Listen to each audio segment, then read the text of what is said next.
Agora, Elo, empreendedorismo na rede, com Douglas Martins, aqui na 316. Dicas de como superar os desafios de empreender em tempos de crise.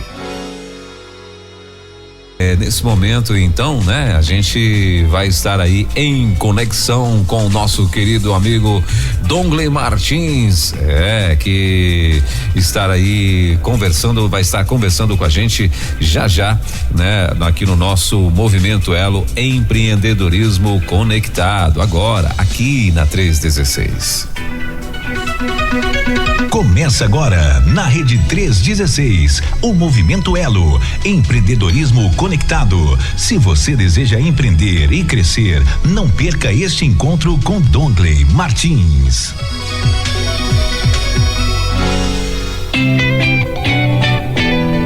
É isso, são 10h06. A gente está só aguardando aqui o Douglas conseguir conectar conosco aqui na rede, né? Para que a gente possa continuar ou dar início aí ao nosso empreendedorismo conectado aqui na 316.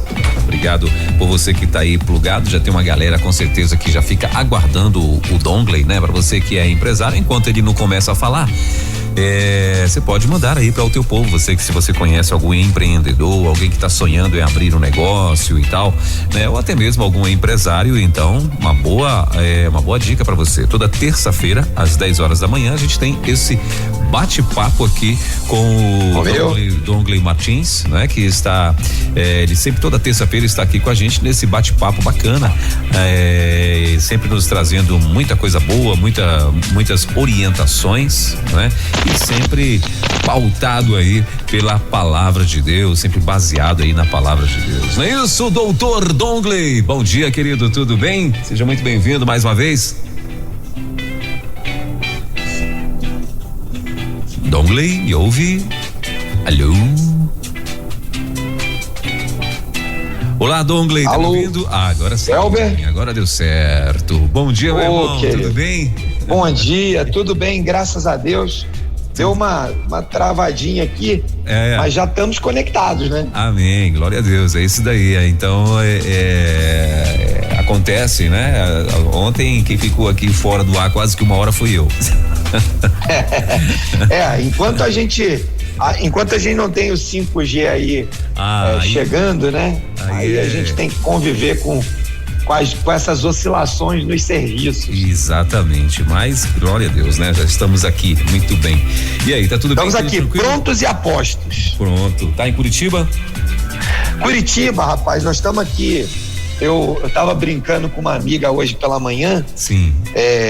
Eu tive na África, em Moçambique, no ano de 2009, né? Nós estivemos lá com um grupo de empresários que foi apoiar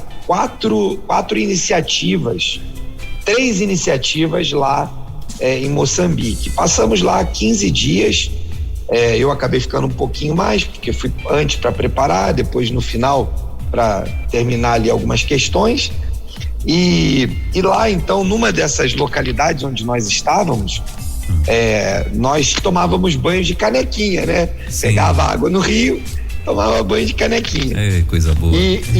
E aqui na nossa rua, aqui em Curitiba, teve um problema da companhia de água aqui.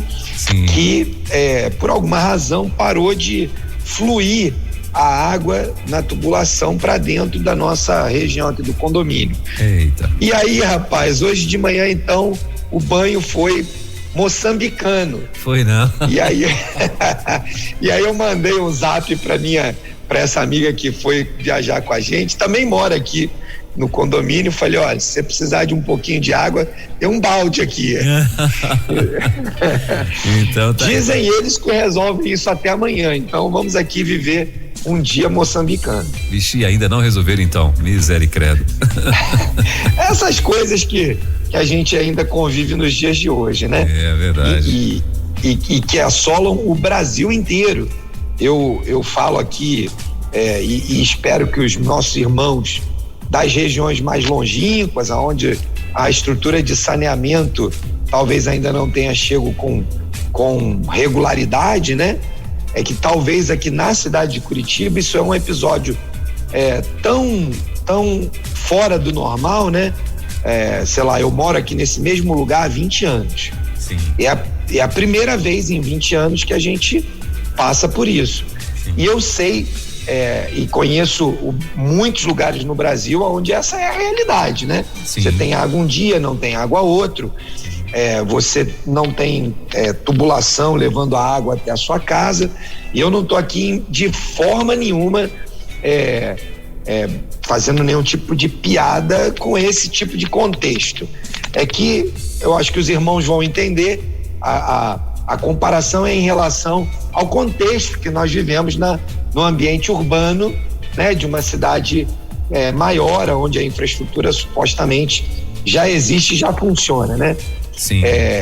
Eu faço questão de dizer isso porque às vezes a gente está aqui falando com gente no Brasil e no mundo e talvez essa seja a realidade diária de muitas pessoas. Muitas pessoas, né? Verdade. Mas quando você não está acostumado com isso, muda a sua rotina, né? E você naturalmente acaba se lembrando de episódios como esse aí. A última vez que eu vivi essa experiência foi lá viajando nessa viagem missionária a Moçambique. E você, numa situação dessa, claro, é pego de surpresa, né? Justamente como você falou, não tem o costume, então, aí quando acontece, isso. Pego de surpresa.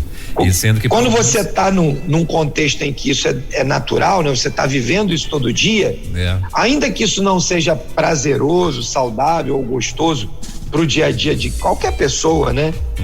Você estando acostumado, você aprende e desenvolve soluções para esse contexto, né?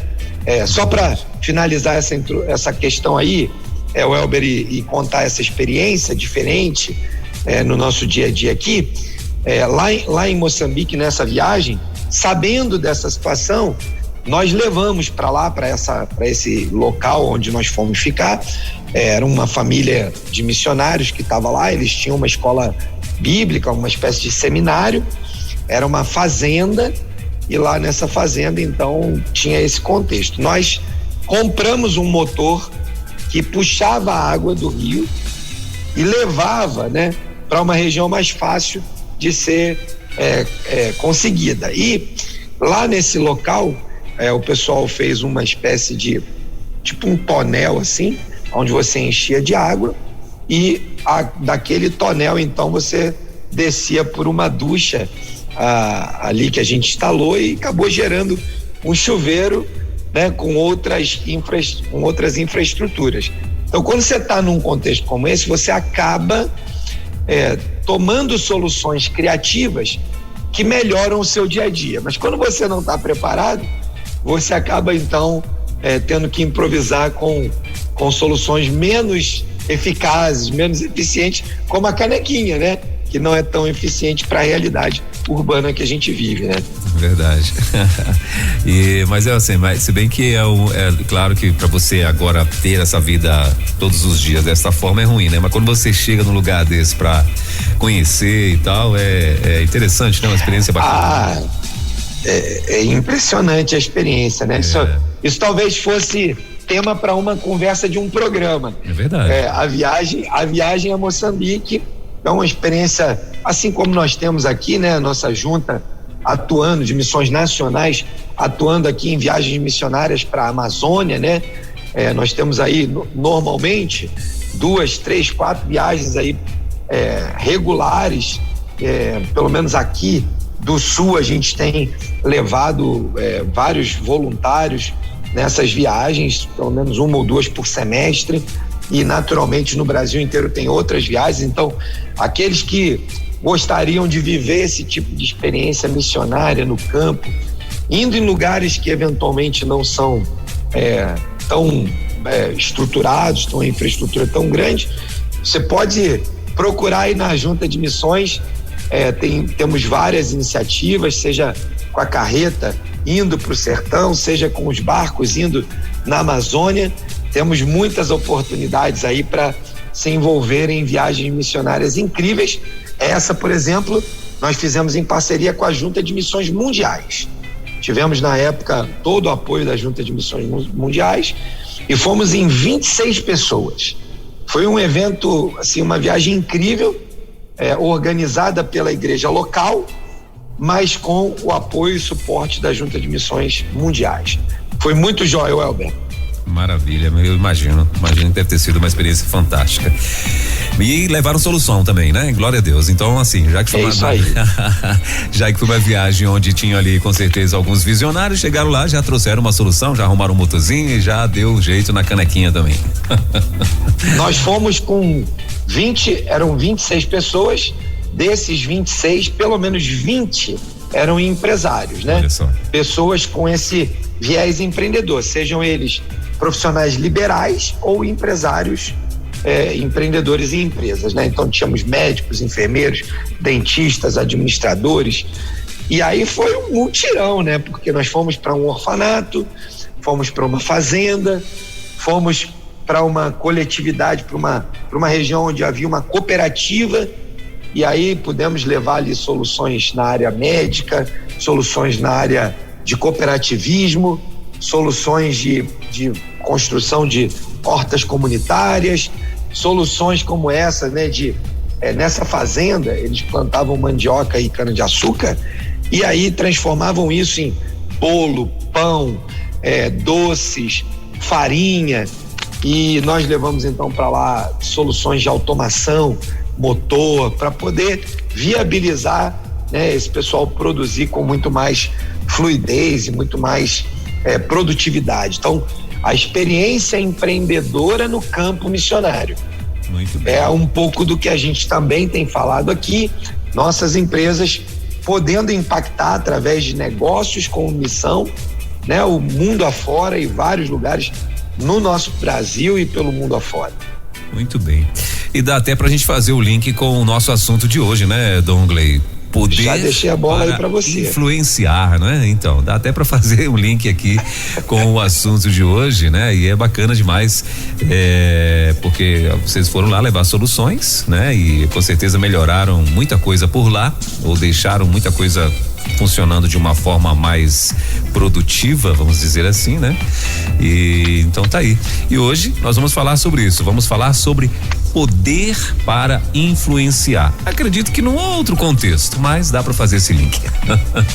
Com toda certeza, Elber, essa agenda de hoje, né, de tratar desse tema da influência, já aqui fazendo a nossa introdução, sim, tem tudo a ver com essas condições, né? Quando nós usamos as nossas habilidades, não só a nossa influência política, não só a nossa influência partidária, não só a influência de poder, de liderança, de dinheiro, né? Existem várias maneiras em que a gente pode influenciar e usar a nossa vida, os nossos negócios, talentos que o Senhor nos deu para gerar influência na sociedade.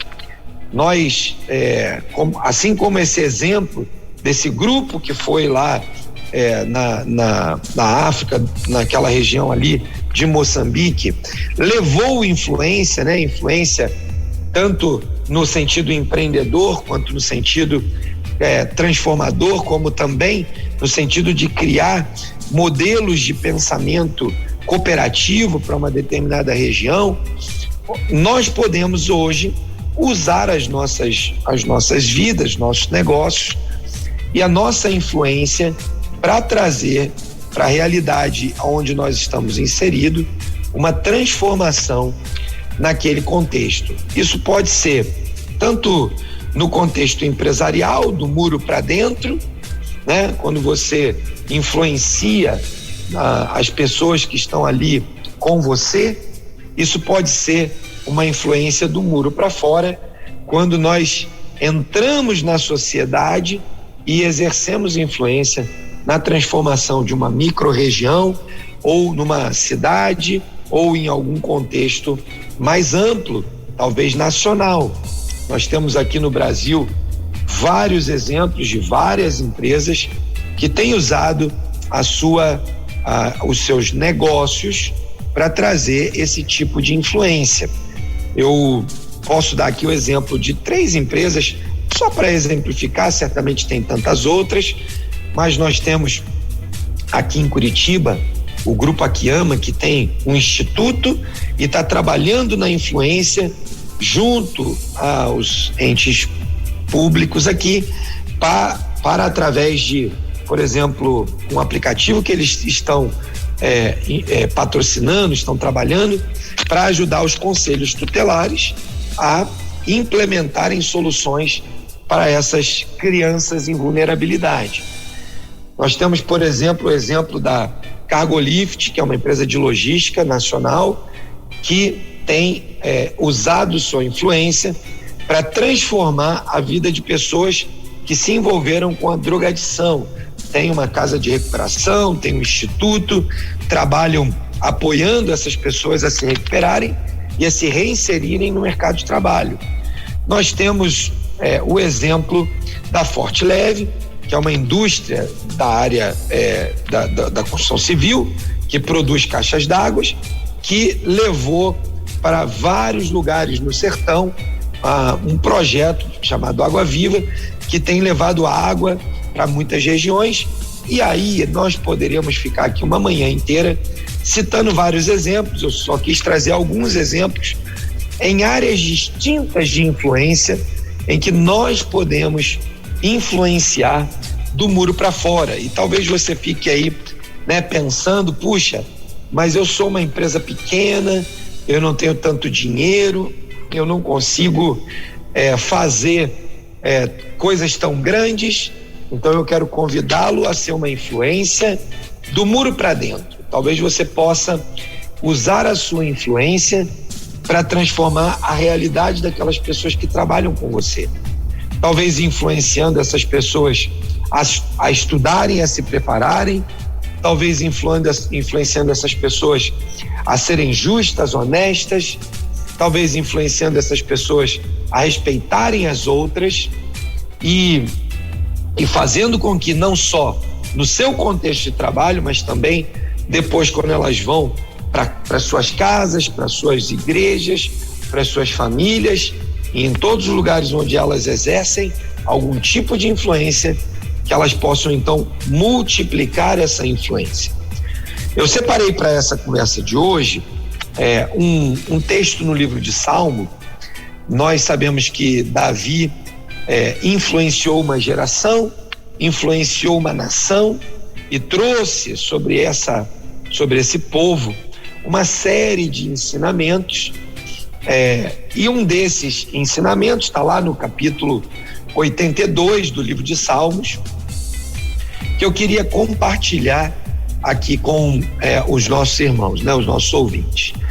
O Salmo 82 diz assim: Deus assiste na congregação divina, no meio dos deuses estabelece o seu julgamento. Se você abrir aí a sua Bíblia, você vai reparar que a primeira palavra Deus no versículo 1, ela está escrita em letra maiúscula, significando que a gente está falando do nosso Deus, o Todo-Poderoso, Criador dos céus e da terra. Esse o Deus que nós estamos nos referendando aqui.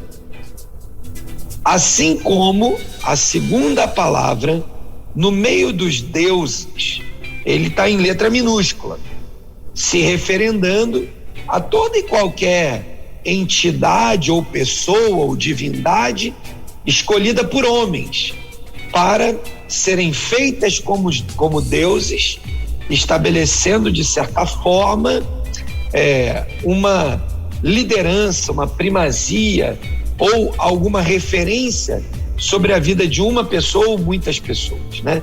Então aqui a gente está vendo o seguinte, né? Deus, o Deus Todo-Poderoso, ele assiste, ele observa, ele está de olho no meio da congregação, no meio da reunião de todo o movimento da humanidade, no meio daqueles que se consideram deuses, e ele, o próprio Deus, estabelece o seu juízo.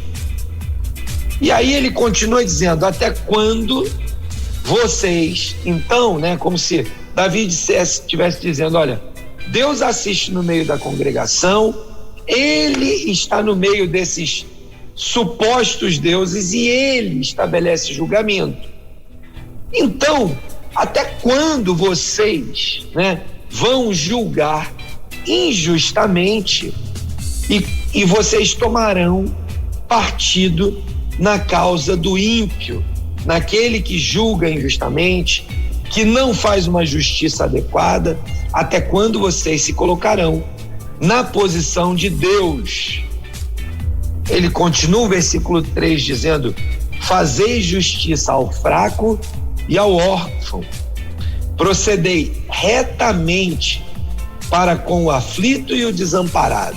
Então, em contraponto a essa colocação que ele faz de pessoas que se colocam como deuses, de deuses que são estabelecidos por homens para oprimir e se colocar diante das pessoas como deuses falsos, Deus estabelece juízo. Então, por que nós não fazemos justiça sobre a ótica ou com os preceitos, os parâmetros da justiça de Deus? E influenciamos, então, a nossa geração, tratando retamente com aqueles que estão aflitos e desamparados. Então, há aqui uma percepção de Davi muito clara a respeito daqueles que promovem as injustiças. Ele continua dizendo: socorrei o fraco e o necessitado, tirai-os das mãos dos ímpios. Davi está exortando com toda a ênfase: não permita que pessoas, se colocando no lugar de Deus, ou achando que são deuses, ou achando que têm poder e autoridade, vivam oprimindo o necessitado, o fraco, o aflito, o desamparado. E ao contrário disso, o que Davi exorta é: socorre esse grupo, faz algo por ele, faz com que haja, de certa forma, uma compaixão no trato, um zelo no trato, uma legitimidade no trato, uma honestidade no trato. Depois ele continua dizendo: eles, esses deuses, não sabem de nada, não entendem nada, eles andam pelas trevas, eles têm fundamentos baseados nesses valores terrenos. E aí Deus se apresenta novamente, para resolver essa questão, chamando a atenção desses que se consideram deuses ou que acham que têm poder.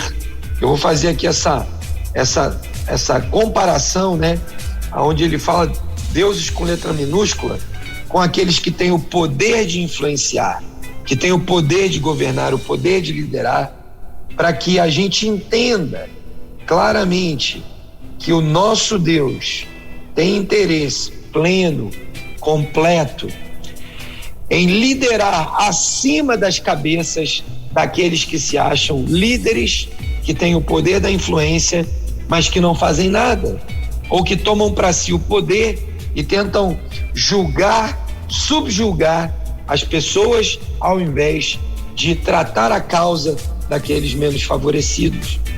O versículo 7 diz assim: todavia, como homens, esses que se consideram deuses, morrereis, e como qualquer dos príncipes, vocês haverão de sucumbir.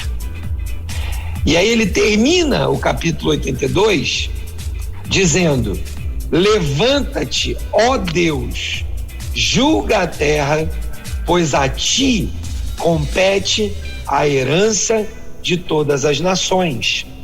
Davi reconhece que todo o poder emana de Deus, ele está no comando, ele tem poder, ele pode subjugar, mas nós que recebemos de alguma forma o poder de influenciar, precisamos chegar diante de Deus no momento dessa intervenção divina e dizer: Deus, olha aqui o trabalho das minhas mãos, olha como eu fui justo, olha como eu fui correto, olha como eu fui coerente com a tua palavra ao liderar e ao influenciar do muro para dentro, sobre a vida daquelas pessoas, do muro para fora, usando minha influência nas negociações, nas relações comerciais, usando minha influência dentro do contexto político brasileiro. Não necessariamente você vai estar envolvido lá na política partidária, mas talvez você esteja envolvido na política institucional, envolvido com a categoria, com o sindicato da sua classe, a federação da sua classe, e você está lá exercendo influência para que haja algo de bom a ser apresentado, não só para dentro, do muro para dentro para as nossas equipes, mas também do muro para fora, para a nossa cidade, para o nosso município, para o nosso bairro, de tal maneira que nós sejamos uma influência, mas a partir de princípios e valores da palavra. Nós sabemos que Davi era um homem que tinha um coração sempre arrependido, que rapidamente se voltava para Deus. Ele também foi conhecido como homem segundo o coração de Deus, porque ele se movia e temia ao Senhor com toda a intensidade do seu coração. Possivelmente, boa parte desse temor que Davi carregava no seu coração vinha do fato de que ele conhecia intimamente o seu Deus. E ele sabia que Deus, quando queria, agia como justo juiz. Ele mesmo, Davi mesmo, viveu com Deus histórias incríveis de derrotas, começando lá quando ele estava cuidando das ovelhas, derrotando os ursos, os leões, e depois culminando numa história incrível de derrotar o gigante, o opositor, o opressor da nação. Davi tinha histórias incríveis com Deus e por isso ele sabia que podia confiar em sua influência a partir de princípios e valores do reino. Se você virar a página para o Salmo 81, você vai ver um relato incrível de como Deus deseja impor o seu juízo sobre as nações para livrar aqueles que oprimiam Israel, mas o povo falha no processo de temer a Deus e impede que Deus faça esse juízo.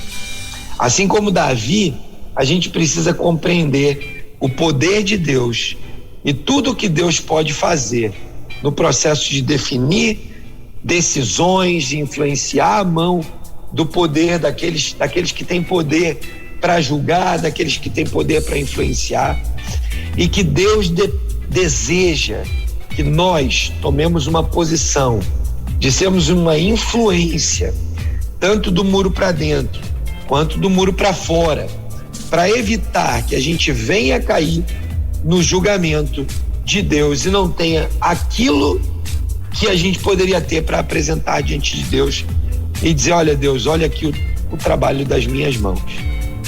A influência serve para impactar a vida de pessoas ao nosso redor, para livrar a sua empresa de cometer erros passíveis de julgamento, e o que pode ser pior, de escândalos, e de escândalo para o evangelho. O que você não pode esquecer é que aquele Deus amoroso que enviou o Espírito Santo para nos capacitar a evitar circunstâncias de juízo será o mesmo que julgará as nossas ações. Então não perca tempo e não deixe de usar a influência que você tem sobre a vida das pessoas, sobre a sociedade, a comunidade, sobre as instituições, de modos que, ao chegar em qualquer lugar, que você seja uma influência, porque o reino de Deus que habita em você chegou juntamente com você naqueles lugares onde você está. Não permita que nenhuma influência contrária roube de você a alegria, o privilégio e a necessidade de que você se torne uma influência na nossa nação através de tudo que você faz, mas particularmente através dos seus negócios, considerando que esse é o chamado e a vocação que Deus te deu para o mundo do trabalho. Então, exerça esse chamado, exerça essa vocação, sendo uma voz de influência do muro para dentro e do muro para fora. Não abra mão desse empoderamento que Deus te deu através desse papel de influência que você exerce como empreendedor, como empresário, como profissional liberal. E eu encerro aqui, Welber, essa parte introdutória, né? E vamos para aquela fase gostosa das perguntas e respostas, dizendo isso, né? Você é uma influência. Não existe lugar desocupado. Se você não influenciar, alguém vai influenciar. Então, ocupe seu lugar, tome pelas mãos esse papel e avance com o reino na direção que o Senhor te enviar. Maravilha, Dongley. Agora são 10 horas e 36 perguntas, ou 36 minutos. A língua tá mais rápido que o cérebro. É isso aí. E vamos lá então para as perguntas, né? Dongley, quando é que o dono de um negócio deve se questionar se o estilo de liderança que ele exerce é realmente influenciado por Jesus? Boa, hein? Muito legal, né? Uma pergunta que nos dá a base para discutir que tipo de influência nós estamos exercendo, né? Bom, primeiro, a Bíblia diz que a boca fala aquilo que o meu coração está cheio, né? Então, se o meu coração está cheio de Jesus, é óbvio que a minha boca e o meu comportamento e as minhas influências estarão cheias de Jesus. Porém, se eu não exercer a minha responsabilidade diária de crescimento na palavra, busca constante por resposta do Espírito Santo para as questões do meu negócio, se eu não tiver companheiros de caminhada que exortam quando eu estou andando de certa forma sozinho e suscetível e influenciado por algo que não seja Jesus e a sua palavra, eu estou então me colocando na condição de me tornar uma presa fácil do inimigo, que vai influenciar a minha vida e as minhas decisões. Então, quando que eu devo me questionar? Todo dia. Se eu sou dono de um negócio, líder de uma empresa, né, executivo em uma empresa, e eu todo dia não gasto alguns minutos ou algumas horas falando com Deus e buscando direção dele, existe uma grande chance de eu estar permitindo que a minha influência seja totalmente baseada na minha competência profissional, nos livros que eu li, nas ferramentas que eu aprendi, nas viagens que eu fiz, nos empregos que eu tive. Todas essas coisas são especiais e extraordinariamente importantes. Mas se elas ocupam o primeiro lugar no meu processo de decisão e liderança, ao invés de a oração, a leitura da palavra e os conselheiros que têm o temor de Deus serem os principais ou os primeiros aonde eu vou consultar as minhas dúvidas e as minhas necessidades, aonde eu vou aprender sobre o processo da liderança e da influência, então é provável que eu vou estar sempre influenciando com base no meu próprio entendimento. E outro versículo que nós vamos encontrar na Bíblia é que ninguém deve se apoiar exclusivamente no seu próprio entendimento. Então nós precisamos tomar esse cuidado para evitar que a autoconfiança, o excesso de orgulho não destrua a nossa capacidade de parar diante de Deus e dizer: Senhor, mesmo sabendo todas essas coisas, mesmo sendo dotado de uma capacidade de realizar, mesmo sabendo qual seria a resposta, eu gostaria de ouvir do Senhor que a tua voz fale claramente ao meu coração a respeito de como o Senhor deseja que eu me comporte diante desse contexto, diante dessa dificuldade, diante dessa aprovação, diante dessa felicidade, alegria, celebração, porque estamos conquistando. Se no meu coração não há um desejo ardente diante de qualquer tipo de resposta pronta, de exposição do conhecimento, se eu não tenho o desejo ardente de ouvir o Espírito Santo falando no meu coração, é provável que nós vamos construir essa vida de soluções longe do conselho de Deus, né? Longe da intervenção do Espírito.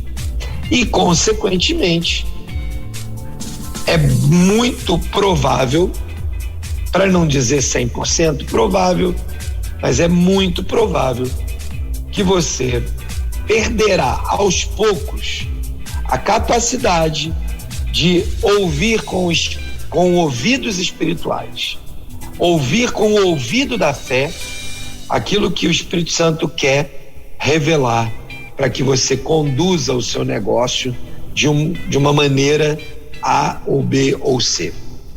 Então, quando você se coloca à disposição de Deus para ouvir o Espírito Santo falando, revelando toda a verdade, revelando tudo que está encoberto, e você ouve isso e depois busca nas suas ferramentas competências diversas, habilidades de anos de trabalho, né?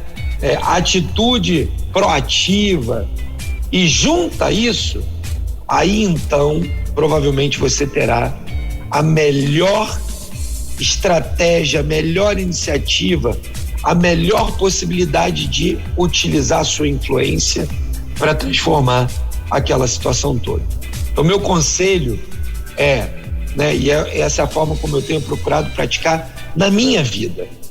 Durante o processo de liderar, eu sempre estou buscando do Espírito Santo orientação, discernimento, clareza, e aí eu vou buscar nas minhas ferramentas aquilo que eu posso lançar a mão, e somadas essas coisas, né? Quando eu busco a resposta de Deus, direção de Deus, e eu uso essas habilidades para botar em prática aquilo que o Espírito Santo tem revelado, as soluções são muito mais completas, profundas, transformadoras e duradouras. O meu conselho é: gaste tempo em oração, busque resposta do Espírito Santo para a sua vida, para a sua liderança, para tudo aquilo que você precisa tomar de decisão. É isso aí, Will. Muito bem, agora 10h43. Dongley, a outra pergunta aqui é o seguinte: como saber se os colaboradores da empresa estão se espelhando no líder ou de fato seguindo suas instruções para o negócio? Deixa eu ver se eu entendi aí, Weber. Como saber se os colaboradores de uma empresa, eles estão se espelhando, olhando, né? Mirando. Se espelhando no líder, né? No líder, e de fato seguindo aí as instruções para o negócio. Ah, ok, entendi. Se ele tá olhando para o líder e depois olhando, recebendo as instruções, e aí tá seguindo aquelas instruções para o negócio. Agora, em resumo, claro. Em resumo, Dongley, o líder arrastando através do exemplo. Ok, perfeito. Eu tenho dito o seguinte, né, Welber, aí tenho visitado várias empresas, às vezes conversado com líderes, que na frente do seu líder, ele balança a cabeça, fala e ele sai dali e faz outra coisa completamente diferente. Isso pode caracterizar duas coisas, em geral. Coisa 1, aquele líder não exerce, de fato, influência suficiente na vida do seu liderado, ao ponto de que o liderado considere relevante ouvir o que ele está dizendo para poder aprender aquilo, seguir aquilo, executar aquilo e crescer. Isso pode ser um fator. O outro fator, que não é incomum, talvez seja mais comum do que nós imaginamos e gostaríamos, é o liderado que acha que é melhor do que o seu líder, e isso denota orgulho, e ele simplesmente balança a cabeça e diz para não entrar numa discussão, num debate, né? E ter que se expor ali àquele debate. Quando ele vira as costas, ele faz simplesmente o que ele quer, ignora completamente as instruções do seu líder. Eu diria que a primeira coisa, aquele líder que não exerce de fato nenhuma influência relevante, precisa ser avaliado, né, como líder, e entender se ele de fato está pronto, preparado, né, para ser o líder que aquele grupo precisa. Não é incomum nas nossas organizações pessoas chegarem à posição de liderança sem estarem devidamente preparadas. Isso parece algo assim até estranho, mas não é nada estranho, isso é mais comum do que parece. Particularmente em lugares ou em empresas onde você tem escassez de mão de obra. Quando você tem escassez de pessoas para trabalhar, né, você começa a ter que improvisar, né, acelerar o processo de ocupação de liderança com pessoas que não estão genuinamente bem preparadas. E aí o que pode acontecer é que aquele líder que recebeu esse papel não consegue influenciar de forma significativa os seus colaboradores, porque efetivamente ele não tem conhecimento suficiente, conteúdo suficiente para gerar essa influência. Então, um líder maior, o dono da empresa, a esposa, algum amigo, precisa alertar esse empreendedor ou esse executivo, esse líder, de que há algum problema ali, né? Caracterizado provavelmente por falta de conhecimento, às vezes falta de respeito para com seus liderados, às vezes um estilo de liderança que não é compatível com a equipe que está lá para ser liderada. Todas essas coisas colaboram para que um líder não seja ouvido de forma honesta pelos seus liderados. O outro lado da moeda é tão ou mais grave ou pior do que o primeiro exemplo, o primeiro pilar, o primeiro lado da moeda. Por quê? Porque um colaborador que faz parte de um time, que tem um líder e que não dialoga com o seu líder sobre concordar ou discordar de uma determinada característica ou de um determinado comando, de uma determinada instrução, diretriz, esse liderado negligenciou o direito de fazer um debate saudável e construir uma solução mais adequada para aquele negócio. De modo que aquele liderado, quando faz isso e abre mão de exercer o seu papel de dialogar e vai lá e depois não faz absolutamente nada daquilo que foi combinado, ele está sendo arrogante, né? No sentido de que não escuta a instrução, ele está se considerando melhor e mais capaz do que o seu líder, e ainda que o seja, porque de fato existem liderados que em determinadas áreas são mais capazes do que os líderes.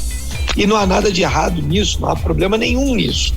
Ao contrário, se você é um bom líder e está interessado em montar um time, leve para o seu time pessoas melhores que você.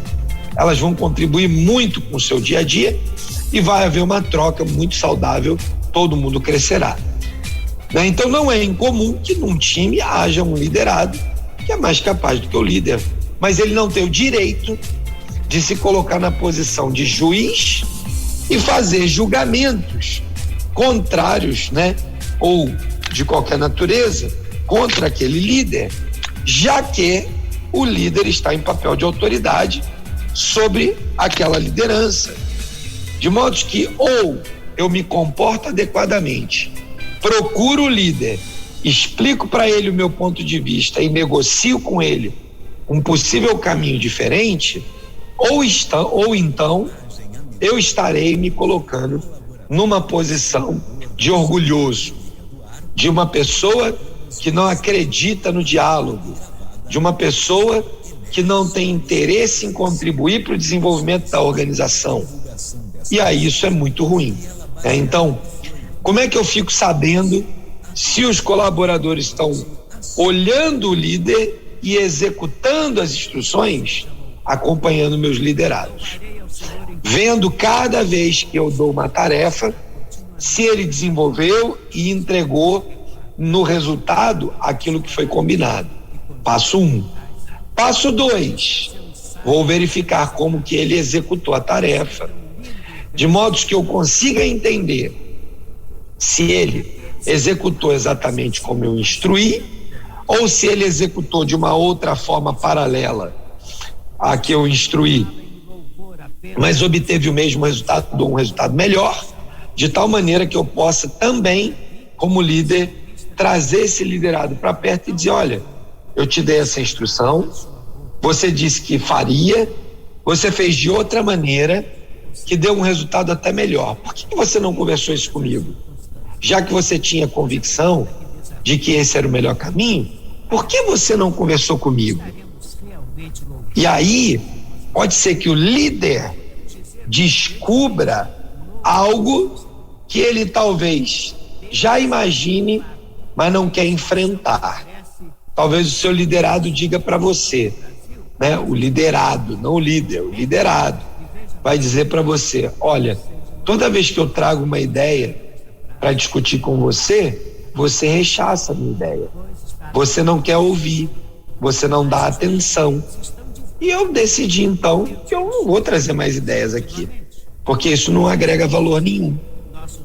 E talvez você, como líder, tenha que ter a habilidade de ouvir isso e dizer: puxa, não estava percebendo isso, me perdoe, ao contrário disso, eu tenho total interesse em que você venha colaborar comigo, compartilhar suas ideias.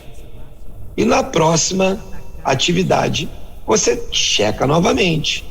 E à medida que você vai checando, você vai verificando se há uma comunicação fluida, se há uma compreensão clara de líder e liderado, de que houve diálogo suficiente para uma solução, e vai então verificando como é que está avançando isso a cada dia em conversas com sua equipe. Eu creio que essa é a forma mais eficiente, mais eficaz de nós sermos bem-sucedidos em termos uma equipe complementar, uma equipe que se ajuda, uma equipe disciplinada, focada em usar a sua influência para influenciar a condução dos negócios de uma maneira a que entregue melhores resultados, um ambiente mais prazeroso e, naturalmente, uma empresa que cresce e que todo mundo cresce com ela. É isso aí, ó.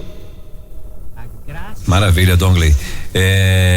E a outra pergunta aqui, Dongley, que tem pra gente é a seguinte: é comum que as pessoas digam que uma empresa é relevante para a comunidade local quando fazem ações sociais.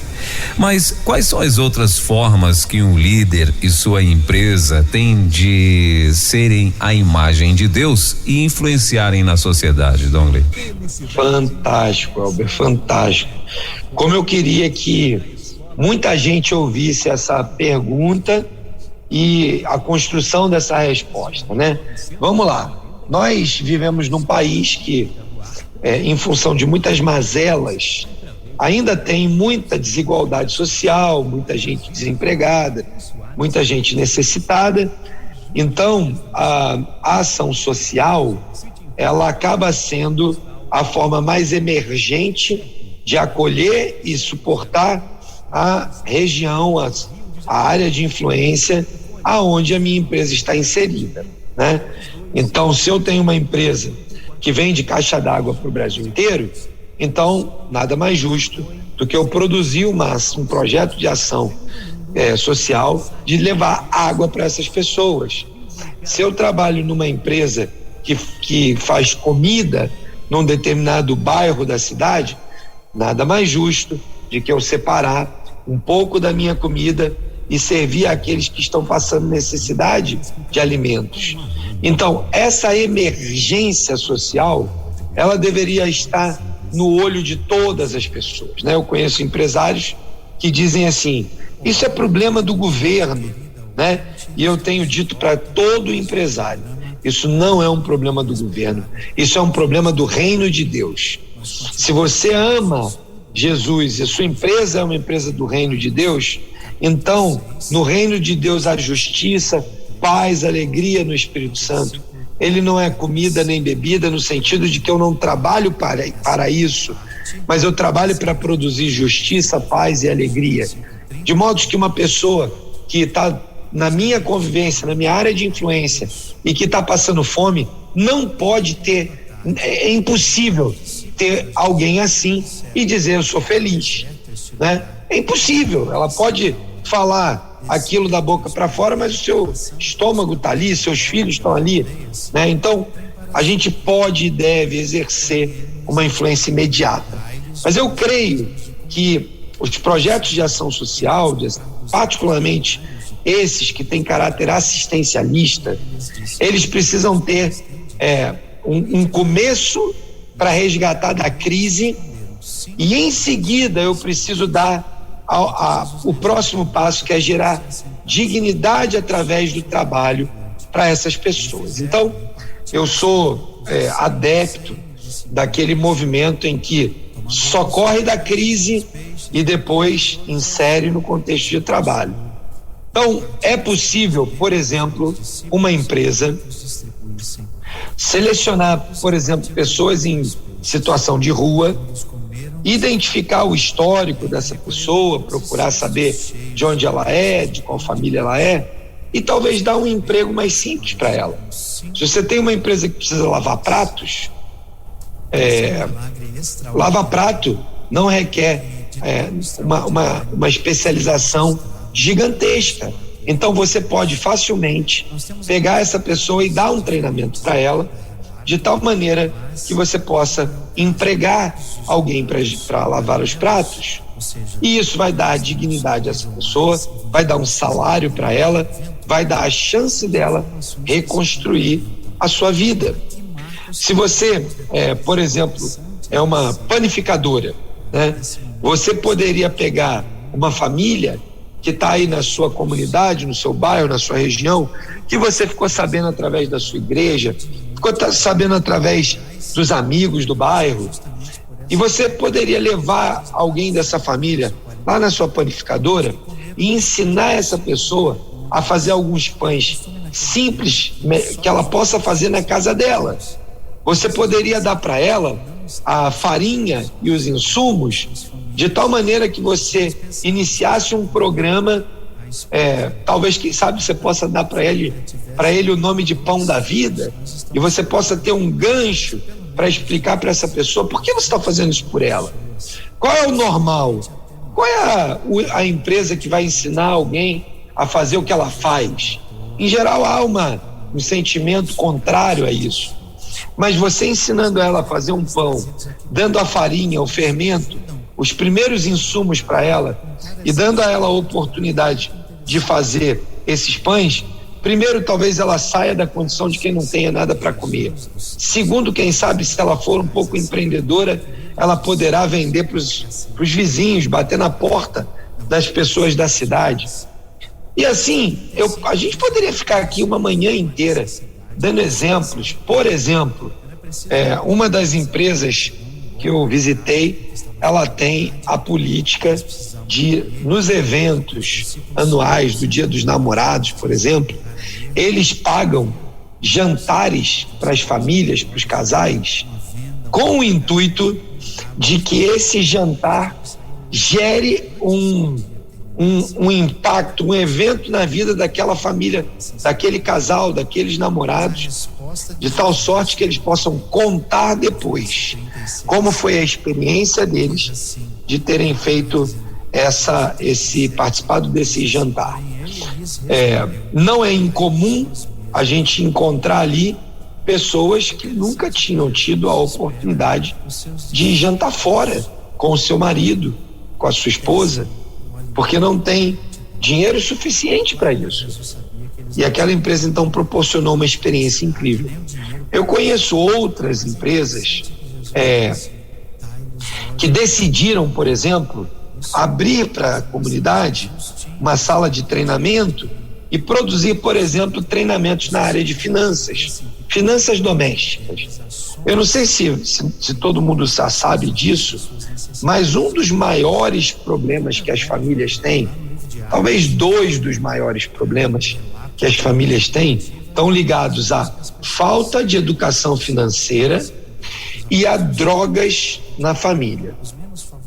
Então, empresas que querem influenciar a vida familiar poderiam oferecer para a sua comunidade, aí no seu bairro, para receberem um treinamento sobre finanças familiares.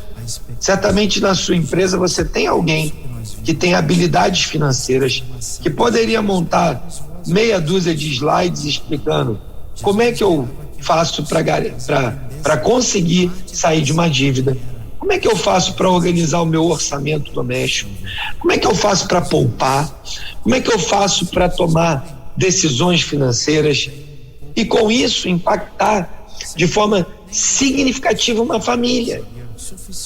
Outras empresas se associaram, por exemplo, eu sei que o SESI tem um programa, o SESI é o Serviço Social da Indústria, ele tem um programa chamado SESI Mais, alguma coisa, Cuide-se Mais, alguma coisa assim, em que eles oferecem para as empresas vários serviços, e um deles é um programa de combate à drogadição. Então você pode, em parceria com uma instituição como essa, oferecer para os colaboradores e também para a comunidade, né, um programa de tratamento contra alcoolismo, contra drogas. Por exemplo, o SESI, eu sei porque eu trabalhei um tempo lá no Sistema Indústria, tem um programa de combate ao câncer. Talvez você pudesse proporcionar à sua comunidade, aos seus colaboradores e ao pessoal do entorno da sua empresa esses exames, né, para que as pessoas que não têm acesso pudessem ter acesso a um exame, né, de prevenção do câncer. E como eu falei, Welber, então nós poderíamos ficar aqui uma manhã inteira, mas inteira, falando claramente e amplamente sobre dezenas, centenas de iniciativas que eu posso fazer sozinho, eu posso fazer em parceria com outras empresas, em parceria com instituições de classe. Se você é do comércio, tem o SESC, o SENAC. Se você é da indústria, tem o SENAI e o SESI. Se você é do transporte, tem o SEST e SENAT. E assim vai. Se você é um microempresário, tem o SEBRAE. E entre outras N iniciativas que estão por aí. Você pode procurar as ONGs. Quantas e quantas ONGs? Vou dar mais um exemplo aqui. Uma grande indústria aqui da cidade de Curitiba nos procurou, na época eu era o presidente dessa ONG, pedindo o seguinte: olha, eu estou querendo implantar aqui na minha empresa um programa de apoio às pessoas, né? Uma espécie de capelania empresarial. E aí, puxa, nós sentamos ali, discutimos, conversamos, desenhamos um projeto junto com a empresa e implantamos um programa de capelania empresarial, que consistia, entre muitas coisas, em acompanhar como que os colaboradores estavam no seu dia a dia em relação às questões de saúde, as questões de saúde emocional. Tinha lá um psicólogo que acompanhava diariamente as pessoas, eles podiam marcar um horário e lá fazer uma conversa. Nós tínhamos um programa de análise do ambiente, então a gente fez um quadro que tinha o rosto desses bonequinhos Smiles, né? Sorrindo, triste, bravo, quieto, tinha lá várias carinhas e as pessoas podiam ir lá e botar como é que estava o estado emocional dela naquele dia. Quando o líder olhava, a gente chamava de carômetro, né? Quando o líder olhava aquela régua que mostrava como a pessoa estava, ele podia chegar ali, dar um abraço, conversar, perguntar como é que estava, por que ele estava chateado e tal. Aquela empresa foi tão transformada e impactada por essas iniciativas que era uma empresa multinacional. O presidente dessa empresa, que fica lá na Finlândia, veio ao Brasil, chegou lá na empresa, falou para esse diretor, né, para esse presidente dessa empresa, falou: cara, eu não sei explicar o que é, mas a tua empresa, entre todas as outras unidades do grupo, é aquela que eu sinto, não é só uma impressão, eu sinto, onde as pessoas estão mais bem cuidadas, trabalham de forma mais feliz e a gente percebe no ambiente que há algo diferente. Então agora eu vou te contar como que isso tudo começou. Esse executivo era um executivo cristão, com princípios e valores do reino, que estava interessado em cuidar das pessoas, e mesmo ele não sendo dono da empresa, mesmo essa empresa sendo uma multinacional de um país lá da Europa que não tem muito vínculo com o evangelho, ele tomou uma iniciativa de fazer um projeto que impactasse a vida das pessoas. Usou uma ONG cristã com todos os mesmos princípios e valores, e nós desenhamos um projeto que impactou 1.200 funcionários tinha naquela empresa. Impactou, assim, de contatos pessoais, de atendimentos pessoais, mais de 500 pessoas.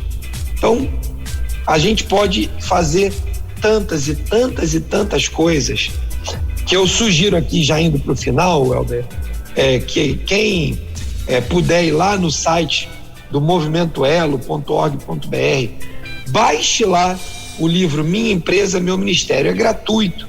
Baixe o livro, no final do livro você tem lá 102 ideias de ministérios na empresa.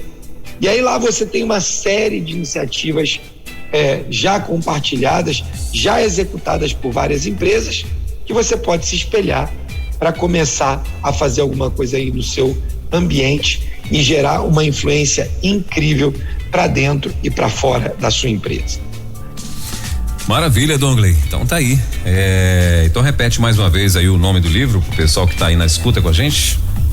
Legal, entra lá no site do movimentoelo.org.br, movimentoelo, tudo junto, .org.br, e aí quando você entrar lá na página, vai ter uma aba chamada Minha Empresa, Meu Ministério. Quando você entrar ali, ele vai abrir um livro e você pode fazer o download gratuito, pode imprimir mais unidades, dar de presente para quem você quiser, porque esse material é exatamente para isso, para que mais e mais pessoas entendam esses princípios e valores de uma empresa do reino, coloquem em prática no seu negócio e abençoem a sua empresa, os seus negócios e aqueles que se relacionam com eles. Muito bem. Então tá aí, ó, Minha Empresa, Meu Ministério, uma opção e uma oportunidade para você, né? Dade, como o Dongley falou, usufruir baixada, usufruir, dar de presente, tá lá gratuitamente lá no movimentoelo.org.br, que é o site, né? Para que você, a hora que terminar aqui o nosso bate-papo, corre lá, já acessa, já imprime ou já baixa aí no teu smartphone ou no tablet ou no computador e já começa a malhar esse livro hoje aí, que eu tenho certeza que vai ser bênção para você. Dongley, quero agradecer aí a tua participação, meu irmão, mais uma vez, né? Por mais esse momento aí muito bacana de estar aí junto contigo, aprendendo mais e mais, né? Todo nós e todo o povo que está conectado aqui. Eu vou te deixar à vontade, se tiver mais alguma coisa que você gostaria de acrescentar, fica à vontade e as suas considerações finais aí.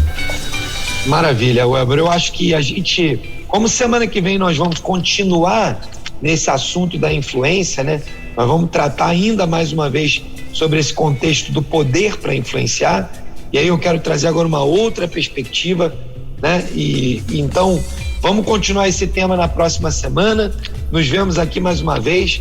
Eu quero desejar uma semana abençoada para cada um dos nossos ouvintes, para você aí, e nos vemos então semana que vem. Forte abraço. Valeu, Dongley, obrigado, querido. Se Deus quiser, então, terça-feira que vem, mais um Movimento Elo aqui na Rede 316. Bom demais, boa semana pra você.